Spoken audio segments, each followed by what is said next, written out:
Hello my dear students, welcome करता हूं मैं भारत पंचाली और केमिस्ट्री गुरुजी अगेन आप सबका एक बहुत ही ज्यादा इंपॉर्टेंट वीडियो में। तो आज की वीडियो में हम लोग बात करने वाले हैं chapter wise most important topics of chemistry for your board exams 2024 के बोर्ड एग्जाम में आपके केमिस्ट्री के हर एक चैप्टर से सिलेक्टेड टॉपिक्स बेटा जी इस वीडियो में है। सबसे पहले आप लोग कॉपी पेन लेके बैठिए। हर एक चैप्टर में सिलेक्टेड एनसीईआरटी क्वेश्चन बताए हैं, इन टेक्स्ट वाले, एक्सरसाइज वाले और वो सिलेक्टेड टॉपिक्स जिनसे जनरली बहुत ज्यादा क्वेश्चन बनते हैं वो इस वीडियो में बताए गए हैं। आप सबने सुना होगा किसके बारे में? स्मार्ट वर्क के बारे में। सर ये स्मार्ट वर्क क्या होता है? स्मार्ट वर्क बेटा जी मिलके बना है आपके हार्ड वर्क से एंड स्मार्ट वर्क से। ठीक है, स्मार्ट स्ट्रेटेजी के साथ आपको हार्ड वर्क करना है। आप ऐसे ही हार्ड वर्क करते रहो, पानी में से घी निकालने की कोशिश करोगे वो नहीं होगा। हाँ, दूध में से घी या दही में से घी निकालने की कोशिश करोगे वो स्मार्टनेस होती है। अब देखो बेटा जी, आप पूरे चैप्टर को पढ़ते रहो और आप ऐसे टॉपिक को पढ़ रहे हो जो आप आना ही नहीं है, कभी पूछा ही नहीं गया, और उस पर आप 3-3 दिन लगा दो तो वो बेवकूफी कहलाती है। आपको समझना पड़ेगा कि हाँ यार, हर एक चैप्टर में से ये 5-6 टॉपिक हैं, ये मुझे बहुत अच्छे करने हैं। क्या सिर्फ ये करने हैं? नहीं, आपको सारे करने हैं, बट जो हर एक चैप्टर में से 5-6 टॉपिक बताए जाएंगे वो आपने सबसे पहले करने हैं। वो हर एक हालत में आपके बहुत अच्छे हो जाने चाहिए। ठीक है, जो एनसीईआरटी के क्वेश्चन सिलेक्टेड मैं करवा रहा हूं, बता रहा हूं, वो आपने बहुत अच्छे से करने हैं। आप लोगों ने कभी ना कभी सुना होगा 80-20 रूल के बारे में। क्या होता है ये 80-20 रूल? ये 80-20 रूल आपको ये बोलता है कि जो आपके 20% टॉपिक्स होते हैं उन्हीं से आपके 80% मार्क्स बनते हैं। हर एक सब्जेक्ट में कुछ टॉपिक्स होते हैं जो बहुत इंपॉर्टेंट होते हैं, जो एग्जामिनर के फेवरेट होते हैं और जनरली क्वेश्चन वहीं से बनते हैं, और ये हर एक जगह अप्लाई होती है, हर एक जगह। और बेटे जी ये जो वीडियो बनाई जा रही है प्रीवियस ईयर को डीपली एनालाइज करने के बाद बनाई जा रही है, प्रीवियस ईयर को देखने के बाद कि हाँ यार, इस सिलेक्टेड टॉपिक से एग्जामिनर ने सबसे ज्यादा क्वेश्चन पूछे हैं। अच्छा, प्रीवियस ईयर को इंपॉर्टेंट तो हम लोग देखेंगे ही, इसके अलावा हम लोग बात करते हैं कि सीबीएसई जो हर बार पेपर का पैटर्न चेंज करते हैं, इस बार भी पेपर के पैटर्न में थोड़ा सा चेंज आया है। आप सबको पता है कि आपका 70 मार्क्स का केमिस्ट्री का एग्जाम बनता है। इस 70 मार्क्स के एग्जाम में से बेटा जी जो आपका 24 मार्क्स है वो आपका ऑब्जेक्टिव है,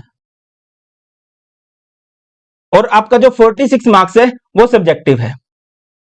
ऑब्जेक्टिव में क्या आएंगे? आपके 12 एमसीक्यूज आ जाएंगे, 4 रीजन असर्शन आ जाएंगे। इसके अलावा जो 8 मार्क्स बनेंगे बेटा जी वो आपके केस स्टडी बन जाएंगे। केस स्टडी मतलब एक पैसेज सा दिया होगा, उस पैसेज में से आपको क्वेश्चन करने होंगे, और वो ऐसे इस तरह के क्वेश्चन आप तभी कर सकते हो जब आपने एनसीईआरटी अच्छे से पढ़ रखी हो।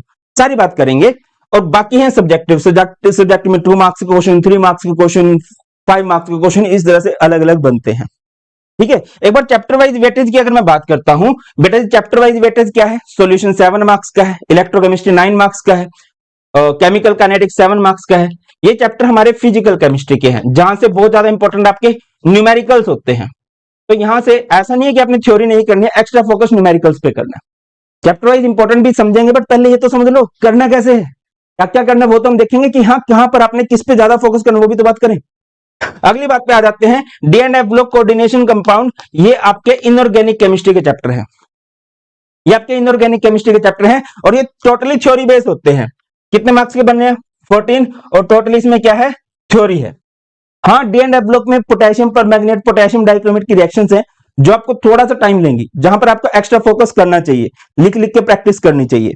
अब आ जाते हैं बाकी बचे हुए पोर्शन पे। बाकी बचे हुए 5 चैप्टर जो हैं वो आपके ऑर्गेनिक केमिस्ट्री हैं। ऑर्गेनिक केमिस्ट्री बेटा जी आप लोगों की 33 मार्क्स की बनती है। कितने मार्क्स की बन रही है? 33 मार्क्स की। ये ऊपर वाला पोर्शन हमारा 37 का बनता है, ऑर्गेनिक 33, और अगर कोई बच्चा चाहता है 100 आउट ऑफ 100 लेके आना, ये 70 आउट ऑफ 70 लेके आना, तो ऑर्गेनिक केमिस्ट्री बहुत अच्छे से होनी चाहिए। और बेटा जी ऑर्गेनिक केमिस्ट्री आपकी अच्छी तभी हो सकती है अगर आपने बेसिक ऑफ ऑर्गेनिक पढ़ा है। मैंने बेसिक ऑफ ऑर्गेनिक केमिस्ट्री की वीडियो बना रखी है, 4 घंटे करीब की है, 2x की स्पीड में देख लेना, नोट्स ऑलरेडी मिल जाएंगे, तो आपको थोड़ा सा अच्छा लगेगा। फिर आप ऑर्गेनिक केमिस्ट्री करने जाओगे, इजीली समझ में आएगा। वरना आप अगर ये सोचते हो कि ऑर्गेनिक केमिस्ट्री में रट्टे मार के हो जाएगा, तो आप गलत सोचते हो। ठीक है, वैसे तो पूरी की पूरी केमिस्ट्री को समझने के 11th के हर एक चैप्टर में से 2-2, 3-3 टॉपिक की मैंने वीडियो बना रखी है। पूरी प्लेलिस्ट आपको मिल जाएगी, बेसिक ऑफ 11th केमिस्ट्री, या फिर यूट्यूब पे सर्च कर लेना basic of 11th chemistry by Bharat Panchal, बहुत आपकी हेल्प हो जाएगी। क्लियर है? अब आगे बढ़ते हैं। इससे पहले बेटा जी इस लेक्चर इसके अलावा जितने भी हर एक चैप्टर के जो नोट्स हैं वो आपको टेलीग्राम चैनल पे मिलते हैं, जो कि भारत पंचाल सर के नाम से, वो सारे बच्चे ज्वाइन कर लें, फ्री ऑफ कॉस्ट सब कुछ मिलता है। इस चैनल पे भी सब कुछ फ्री ऑफ कॉस्ट ही मिलता है। आगे बढ़े, बेसिक ऑफ केमिस्ट्री की वीडियो बना रखी है, केमिस्ट्री को स्टार्ट करने से पहले सब बच्चों को देखनी चाहिए। हर एक चैप्टर के आपको वन शॉट दे रखे हैं, पिछले साल दिए थे, अगर आप फोर्स करोगे तो मैं नए बना दूंगा, कमेंट सेक्शन में बता देना नए वन शॉट बनाने हैं क्या। उसके बाद हर एक चैप्टर के प्रीवियस ईयर क्वेश्चन है, हर एक चैप्टर के 50-60 क्वेश्चन है, जिससे कि आपको बुक लेने की भी आई थिंक जरूरत नहीं पड़ेगी, आपको समझ में आ जाएगा हाँ यार ये प्रीवियस ईयर क्वेश्चन है। एग्जाम्पलर के एमसीक्यू है, शॉर्ट नोट्स हैं, पूरी की पूरी केमिस्ट्री को 18 पेजेस के अंदर कवर किया है, 18 पेजेस। सोच के देखो भाई, उनका प्रिंट आउट निकलो, सर्च कर लेना just short notes by Bharat Panchal, या फिर लिंक डिस्क्रिप्शन में होगा। आगे बढ़े, एनसीईआरटी का निचोड़ आने वाला है, क्योंकि केमिस्ट्री के पेपर का लेवल बढ़ रहा है, तो एनसीईआरटी का निचोड़ हमें करना पड़ेगा। ठीक है बेटा, ये सब कुछ ऑलरेडी है, लिंक सारे डिस्क्रिप्शन में मिल जाएंगे, आप लोग चेकआउट कर सकते हो। और अगर आप सोच रहे हो केमिस्ट्री की बेस्ट बुक कौन सी है, बेटा जी केमिस्ट्री की बेस्ट बुक के लिए तुम्हारे भारत सर की एक बुक है, केमिस्ट्री का क्वेश्चन बैंक है, इसमें सब कुछ है, हर एक चैप्टर के 100+ क्वेश्चन है, जिसमें इंपॉर्टेंट एनसीईआरटी के ट्रिकी क्वेश्चन, सारे previous year question, topper answer किस तरह से लिखते हैं, हर एक चैप्टर की शॉर्ट समरी है, हर एक चैप्टर की डिटेल समरी है, जो भी क्वेश्चन है वहां पर बच्चे कौन कौन सी गलतियां करते हैं, एग्जामिनर किस तरह से क्वेश्चन पूछता है, वो सब इस बुक में है। इस बुक का लिंक भी आपको डिस्क्रिप्शन में मिल जाएगा। ठीक है, चलो आगे बढ़ते हैं बेटा जी, आते हैं अपने क्वेश्चन पे। तो सबसे पहला चैप्टर है हमारा सॉल्यूशन, जो कि हमारा 7 मार्क्स का बनेगा। यहां से कंसंट्रेशन टर्म्स होती हैं, कंसंट्रेशन टर्म से ज्यादा क्वेश्चन ना भी आए, बट इस पूरे चैप्टर को समझने के लिए आपको कंसंट्रेशन टर्म्स को करना पड़ेगा। कंसंट्रेशन टर्म में बहुत फेमस है मोल फ्रैक्शन, मोलैलिटी, मोलैरिटी। आगे आ जाओ, हेनरी लॉ से रिलेटेड क्वेश्चन बनता है, एंड आपके क्वेश्चन बन जाते हैं किससे रिलेटेड भाई, राउल्ट्स लॉ से रिलेटेड भी क्वेश्चन बनते हैं। अब राउल्ट्स लॉ बहुत इंपॉर्टेंट है, इसमें ideal, non ideal, positive, negative deviation, differences ना पूरी की पूरी फिजिकल केमिस्ट्री में डिफरेंसेस आपने बहुत अच्छे से देखने हैं। आगे आ जाओ, कोलिगेटिव प्रॉपर्टी। कोलिगेटिव प्रॉपर्टी इस चैप्टर का सार है, जो न्यूमेरिकल बनते हैं वो कोलिगेटिव प्रॉपर्टी से बनते हैं, और कोलिगेटिव प्रॉपर्टी में भी ज्यादा आपको फोकस करना है डिप्रेशन इन फ्रीजिंग पॉइंट पे, एलिवेशन इन बॉइलिंग पॉइंट पे। आ जाओ, नया टॉपिक ऐड हुआ है अभी, एब्नॉर्मल मॉलिक्यूलर मास। इतना ज्यादा इंपॉर्टेंट नहीं है, बट हाँ इसमें वेंट हॉफ फैक्टर जो होता है वो इंपॉर्टेंट टर्म बन जाता है न्यूमेरिकल्स के अंदर।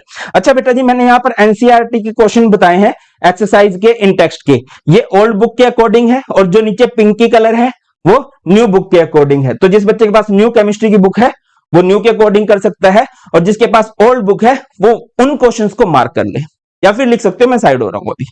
ठीक है, आगे आ जाओ, इलेक्ट्रोकेमिस्ट्री की बात करते हैं। इलेक्ट्रोकेमिस्ट्री सबसे ज्यादा वेटेज वाला चैप्टर है, तो ऑब्वियसली सबसे ज्यादा टाइम भी डिमांड करेगा, है ना। तो इस पे आपको एक्स्ट्रा फोकस करना है, 9 नंबर बहुत होते हैं भाई।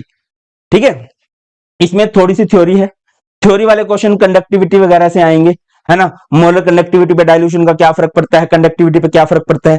जनरली न्यूमेरिकल बनते हैं, न्यूमेरिकल कहां कहां से बन सकते हैं, नॉस्ट इक्वेशन से, कोल्लर्स लॉ से, फैराडे लॉ से, है ना। रिएक्शन ऑफ बैटरीज, और इनके यूजेस पूछे जाते हैं कि लेड स्टोरेज बैटरी कहां यूज होती है, फ्यूल सेल कहां यूज होता है। कमेंट सेक्शन में बताने के बाद लेड स्टोरेज बैटरी और फ्यूल सेल कहां पे यूज होता है। आगे बढ़ते हैं, तो ये इसके इंपॉर्टेंट एनसीईआरटी क्वेश्चन है पुरानी बुक के अकॉर्डिंग, और ये इसके इंपॉर्टेंट एनसीईआरटी क्वेश्चन है बेटा नई बुक के अकॉर्डिंग। नेक्स्ट चैप्टर पे चलते हैं, नेक्स्ट चैप्टर है हमारा केमिकल काइनेटिक्स। इस चैप्टर से आपको ग्राफ देखने को मिलेंगे, श्योरली देखने को मिलेंगे, ऑब्जेक्टिव क्वेश्चंस में भी ग्राफ आ जाते हैं। इसके अलावा unit of rate constant for different order, Arrhenius equation पूछी जाती है, ऑर्डर एंड मॉलिक्यूलरिटी का डिफरेंस पूछा जाता है। बहुत ज्यादा न्यूमेरिकल बनते हैं फर्स्ट ऑर्डर से। फर्स्ट ऑर्डर में क्या दिया होगा, प्रूव कीजिए T99% जो है वो 2 टाइम्स है T90% के, है ना।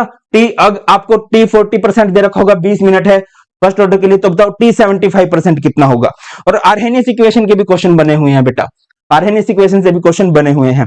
आगे बात करते हैं, तो ये इसके इंपॉर्टेंट एनसीईआरटी क्वेश्चन है पुरानी बुक के अकॉर्डिंग, और ये इसके इंपॉर्टेंट एनसीईआरटी क्वेश्चन है नई बुक के अकॉर्डिंग, है ना। जस्ट आगे चेंज हुआ है, बाकी तो सारे सेम ही है। केमिस्ट्री में ज्यादा चेंज नहीं हुआ, या तो पूरे चैप्टर उड़े हैं या फिर पूरे चैप्टर वैसे के वैसे हैं। क्लियर है, आगे मूव करते हैं।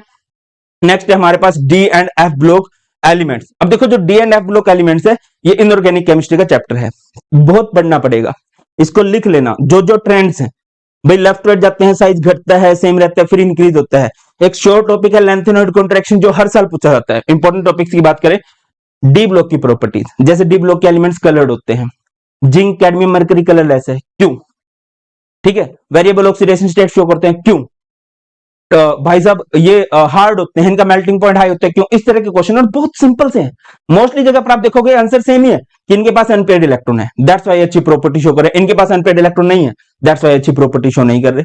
आगे बात करते हैं, लेंथ एनर्जी कॉन्ट्रैक्शन श्योरली आता है। प्रॉपर्टीज ऑफ KMnO4 K2Cr2O7, ये जिंक कैडमियम मरकरी का पंगा अलग चलता है ना। ट्रांजिशन एलिमेंट होते हैं जिनके पास पार्शियली फिल्ड डी ऑर्बिटल होता है, जिंक कैडमियम मरकरी के पास फुली फिल्ड डी ऑर्बिटल होता है, जिस वजह से वो बहुत अलग से हो जाते हैं। ठीक है, ये इसके इंपॉर्टेंट एनसीईआरटी क्वेश्चन है पुरानी बुक के अकॉर्डिंग, इन टेक्स्ट वाले 8.3, 8.9, 8.10 और ये एक्सरसाइज वाले। बेटा जी ज्यादा कर सकते हो, पहले ये करना है, पहले ये करना है। और आप देखोगे कि मोस्टली क्वेश्चन जो आपके एग्जाम में आ गए हैं इन्हीं से आ गए, और आप बोलोगे अरे वाह सर मजा आ गया यार, श्योरली आप लोग ये बोलने वाले हो। आगे बढ़ते हैं, नेक्स्ट हमारे पास कोऑर्डिनेशन कंपाउंड आ जाता है। कोऑर्डिनेशन कंपाउंड में 3 थ्योरी हैं, valence bond theory, crystal field theory, Werner theory. बहुत ज्यादा क्वेश्चन आपको वैलेंस बॉन्ड थ्योरी से बन जाते हैं, बहुत ज्यादा question, generally question valence bond theory से बन रहे होते हैं। ठीक है, नोमेनक्लेचर इंपॉर्टेंट है, 100% आएगा। और नोमेनक्लेचर में बहुत ज्यादा आप देखोगे कि आपको नाम दिया होगा और नाम से स्ट्रक्चर बनाना होगा, इस पे अलग से प्रैक्टिस कर लेना। ठीक है, जो इस चैप्टर की इंट्रोडक्शन है ना, इंट्रोडक्शन, लिगेंड्स क्या होते हैं, एम्बिडेंटेड लिगेंड्स क्या होते हैं, पॉलीडेंटेड लिगेंड्स क्या होते हैं, बाइडेंटेड लिगेंड्स क्या होते हैं, ये ऐसे टर्म्स आ जाते हैं। आइसोमेरिज्म, आइसोमेरिज्म कैसे आएगा कि आपको कोई एक एग्जांपल दे देगा और आपसे ये पूछेगा कि ये कौन सा आइसोमर शो कर रहा है। ठीक है, फॉर एग्जांपल कहीं पर वाटर है तो हाइड्रेट आइसोमर हो जाएगा, कहीं पर एम्बिडेंटेड लिगेंड है तो वहां पर लिंकेज आइसोमर आ जाएगा, इस तरह से आइसोमेरिज्म हो जाते हैं। और बेटा जी इसके इंपॉर्टेंट एनसीईआरटी क्वेश्चन है पुराने वाली बुक के अकॉर्डिंग, और ये इसके एनसीईआरटी के इंपॉर्टेंट क्वेश्चन है नए वाली बुक के अकॉर्डिंग, आप देख लीजिए। आगे बढ़ते हैं, नेक्स्ट चैप्टर है हैलोकेन्स एंड हैलोजेन्स। बेटा यहां पर हमारी ऑर्गेनिक केमिस्ट्री आती है, बुक नंबर 2 आती है। बहुत सारे चैप्टर इंटरलिंक्ड हैं, मैं आपको बिल्कुल सजेस्ट नहीं करूंगा कि आप किसी भी चैप्टर को ऐसे पढ़ लो कि चलो मैं पहले 3rd चैप्टर पर। देखो जो फिजिकल है, इनऑर्गेनिक है, उनके चैप्टर मोस्टली इंटरलिंक्ड नहीं है, आप कहीं से भी पढ़ सकते हो। बट जब आप ऑर्गेनिक केमिस्ट्री के चैप्टर पढ़ने जाते हो तो आपको सीरियल वाइज ही पढ़ने हैं, और पढ़ने हैं बेसिक ऑफ ऑर्गेनिक का करने के बाद। आ जाइए, क्वेश्चन यहां से जनरली नोमेनक्लेचर से बनते हैं। 100% श्योर क्वेश्चन बनेगा SN1 SN2। SN1 की रिएक्टिविटी का ऑर्डर क्या है, SN2 की रिएक्टिविटी का ऑर्डर क्या होता है, होता ना SN1 की रिएक्टिविटी का ऑर्डर क्या होता है, टर्सरी, सेकेंडरी, प्राइमरी। और SN2 की रिएक्टिविटी का ऑर्डर क्या होता है, प्राइमरी, सेकेंडरी, टर्सरी। इस तरह से क्वेश्चन बन जाता है। उसके बाद बीटा एलिमिनेशन से क्वेश्चन बने हुए हैं, Saytzeff rule, Markovnikov rule, anti Markovnikov rule आपको कन्वर्जन में हेल्प करेगा। बहुत ज्यादा कन्वर्जन इस चैप्टर से नहीं बनते हैं, but Markovnikov rule, anti Markovnikov rule and name reaction का यूज करके कन्वर्जन बन सकते हैं। बहुत सारे बच्चे मुझे बोलते हैं कि सर मुझसे एनसीईआरटी के कन्वर्जन नहीं बन रहे इस चैप्टर के।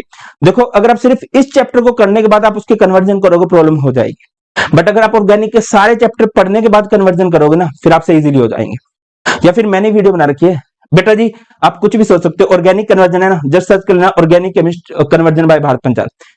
नेम रिएक्शन की ट्रिक देखनी है, name reaction trick by Bharat Panchal, इस तरह सर्च करोगे लगभग आपकी सारी प्रॉब्लम्स का सॉल्यूशन हो जाएगा। आगे आ जाओ, अल्कोहल, फिनोल एंड इथर। देखो ये जो दोनों चैप्टर है ना, alcohol, phenol, ether and aldehyde ketones, carboxylic acid, ये लिंक्ड है, बहुत ज्यादा इंटरलिंक्ड है। ठीक है, ये कह लो ये पार्ट 1 है और ये पार्ट 2 है। ठीक है, ये 6 मार्क्स का आता है, और बेटा जी ये चैप्टर हमारा 8 मार्क्स का आता है, तो टोटल 14 मार्क्स हैं। इन दोनों को इकट्ठा ही पढ़ना है आप लोगों को। तो मैकेनिज्म जनरली देखो, अगर मैकेनिज्म आएगा तो 99% श्योर है इस चैप्टर से आएगा। इन 3 मैकेनिज्म में से hydration of alkene, dehydration of alkene, of alcohol to alkene, dehydration of alcohol to ether, name reaction बनती है कई सारी, Kolbe reaction, Reimer Tiemann reaction, Williamson synthesis. Acidic property है ना, कि जब इलेक्ट्रॉन डोनेटिंग ग्रुप लग गया है तो एसिडिक स्ट्रेंथ घट जाती है, इलेक्ट्रॉन विड्रॉइंग ग्रुप लग गया है तो एसिडिक स्ट्रेंथ बढ़ जाती है। इस तरह क्वेश्चन बन जाते हैं। और ये बेटा जी इसके इंपॉर्टेंट एनसीईआरटी क्वेश्चन है पुरानी बुक के अकॉर्डिंग, और ये इसके इंपॉर्टेंट एनसीईआरटी क्वेश्चन है नए वाली बुक के अकॉर्डिंग। आगे मूव करते हैं, नेक्स्ट है हमारे पास aldehyde ketones and carboxylic acid. देखो इसमें बहुत सारी तो रिडक्शन है ना, Stephen reduction, Rosenmund reduction, Cannizzaro, Wolff Kishner, इस तरह की बहुत सारी रिएक्शंस हैं, बहुत सारी नेम रिएक्शन है, 15-20 के करीब नेम रिएक्शन है, वो सारी पढ़नी है, उनसे ही मोस्टली क्वेश्चन बनते हैं। इस चैप्टर से जनरली कन्वर्जन बनता है। ठीक है, और वो आप तभी कर पाओगे अगर आपको सारी नेम रिएक्शन अच्छे से आती हैं, वो अच्छे से करोगे, क्योंकि किसी भी नेम रिएक्शन को कहीं भी यूज किया जा सकता है। डायरेक्ट कन्वर्जन आप नहीं बना पाओगे, तो उसके लिए जरूरी है आप इसको पढ़ो। आगे आओ, acidic character of carboxylic acid से क्वेश्चन बन जाते हैं। याद रखिए जो इलेक्ट्रॉन विड्रॉइंग ग्रुप होते हैं वो एसिडिक स्ट्रेंथ को बढ़ाते हैं, इलेक्ट्रॉन डोनेटिंग ग्रुप जो होते हैं वो एसिडिक स्ट्रेंथ को घटा देते हैं। आगे आ जाइए, रिएक्शन और भी है, Stephens reduction, Wolff Kishner, Rosenmund, Clemmensen, Etard. ये बेटा जिसके इंपॉर्टेंट क्वेश्चन है, ये ही अच्छे से कर लेना आप, बहुत ज्यादा हैंग होने की जरूरत नहीं है। 12.2, 12.5 और एक्सरसाइज में 12.3, 12.4, 12.10, 12.11, 12, 13, 14 हो चुका है, 15, 18, 19 क्लियर है। और ये न्यू वाली के अकॉर्डिंग है। नेक्स्ट चैप्टर है हमारा अमाइंस, ऑर्गेनिक केमिस्ट्री का सबसे नन्ना मुन्ना चैप्टर है अमाइंस। 100% श्योर है यहाँ से बेसिक स्ट्रेंथ ऑफ अमाइंस से क्वेश्चन बनता है। अमाइंस का दो जगह पर बेसिक स्ट्रेंथ देखी जाती है, उनके एक्वस फेस में, उनके गैसेस फेस में, अच्छे से देखना है। इसके अलावा यहाँ से टेस्ट भी बन जाते हैं, प्राइमरी सेकेंडरी टर्सरी अमाइन को किस तरह से डिस्टिंग्विश करोगे, ठीक है। और दो नेम रिएक्शन बहुत फेमस रहती हैं, होफमैन ब्रोमाइड डिग्रेडेशन और कार्बाइलमाइन। और एक यहाँ पर नया सोल्ट है डाइजोनियम सोल्ट। डाइजोनियम सोल्ट किस तरह से है, जैसे सब्जियों में आलू और पनीर होता है ना, वेजिटेरियन बंदों के लिए आलू और पनीर बहुत फेमस है, बहुत ज्यादा आपको देखने को मिलता है कि आलू आ गया सब्जी में या फिर पनीर आ गया। इसी तरह से डाइजोनियम सोल्ट भी आपको हर एक चैप्टर में आगे बोलेगा, hey bro I am here.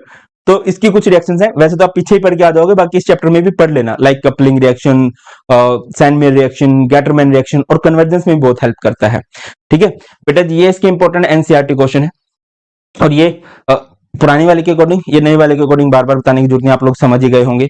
आगे बढ़ते हैं, तो नेक्स्ट है बेटा जी हमारे पास बायोमोलिक्यूल्स। ये बायो का चैप्टर है यार, ठीक है। इसके लिए मैं स्ट्रॉन्गली रिकमेंड करूंगा एनसीईआरटी की लाइन बाय लाइन पढ़ना, ठीक है। टोटली थ्योरी बेस्ड चैप्टर है, ये है ऑर्गेनिक में, बट इसमें ऑर्गेनिक वाला कुछ है नहीं, याद रखने वाली बातें हैं। बायो है ना, तो सारे का सारा याद रखने वाला डाटा है, ठीक है। जनरली क्वेश्चन कहां से बनते हैं, केमिकल प्रॉपर्टीज ऑफ ग्लूकोज से, डीनेचुरेशन ऑफ प्रोटीन से, फाइब्रस प्रोटीन ग्लोबुलर प्रोटीन का डिफरेंस पूछा जाता है, एंड यहां से ना स्ट्रक्चर ऑफ प्रोटीन्स भी पूछे जाते हैं, ठीक है। थोड़ा सा उसको देख लेना, डीएनए एंड आरएनए का डिफरेंस पक्का आता है, पक्का। और डेफिशिएंसी डिसीज पूछी जाती है कि इस विटामिन की कमी से कौन सी बीमारी होगी, है जैसे विटामिन डी की कमी से रिकेट्स हो जाता है, ठीक है। विटामिन सी की कमी से कौन सी बीमारी होती है, बताने एक बार कमेंट सेक्शन में। हाँ मजे हैं बायो वालों के, क्योंकि बायो वाले इसको 11th क्लास में पढ़ चुके हैं, थोड़ा सा बोरिंग लगेगा मैथ्स वालों को, बट इतना मुश्किल नहीं है, इजी है। अरे 18 पेज में केमिस्ट्री कवर कराइए ब्रो, और तुम देखोगे सब कुछ कवर है उसमें, ऐसा नहीं है कि शॉर्ट नोट्स है तो एम ही है, पढ़ के देखना फील आएगी और तुम हाँ सर गागर में सागर भर दिए हैं। और प्लीज जो भी बच्चा प्रिंट आउट निकलवाए देखे, जरूर बताना कैसे हैं, या फिर मुझे इंस्टाग्राम पर भी टैग कर देना, भारत पंचाल 92 के नाम से इंस्टाग्राम हैंडल है बेटा जी। जहां पर भी आप प्रॉब्लम फेस करते हो आप मुझे इंस्टाग्राम पर मैसेज कर सकते हो, या फिर कमेंट सेक्शन में बता सकते हो, मैं आपके मैसेज जरूर पढ़ता हूं, और मुझे मैसेज से ही पता चलता है कि बच्चे कहां पर प्रॉब्लम फेस कर रहे हैं। ये वीडियो है बेटा श्योरली आपकी बहुत हेल्प करेगी, बट सेफर साइड में जाने के लिए मैं बोलूंगा पहले आपको ये करने हैं, हर एक चैप्टर में से इनमें से कोई भी टॉपिक आपका ऐसा नहीं होना चाहिए जो आपको ना आता हो, और किसी टॉपिक पे आप में भी थोड़ा बहुत रिस्क ले सकते हो, बट ये मस्ट है, इनकी मैक्सिमम प्रैक्टिस मांगते हैं। और इन दी एंड यही बोलूंगा, अगर आपको लगता है कि भारत सर हमारी हेल्प कर रहे हैं और उनकी वीडियो हमारी हेल्प कर रही है, तो इस वीडियो को अपने एक फ्रेंड के पास जरूर शेयर कर देना, सो दैट कि उसकी भी हेल्प हो जाए। बहुत जल्द मिलेंगे, और किस टॉपिक से वीडियो लेके आने आप कमेंट सेक्शन में जरूर बताना। बहुत ख्याल रखिए, बहुत जल्द मिलते हैं। God bless you all, please take care, जय हिंद।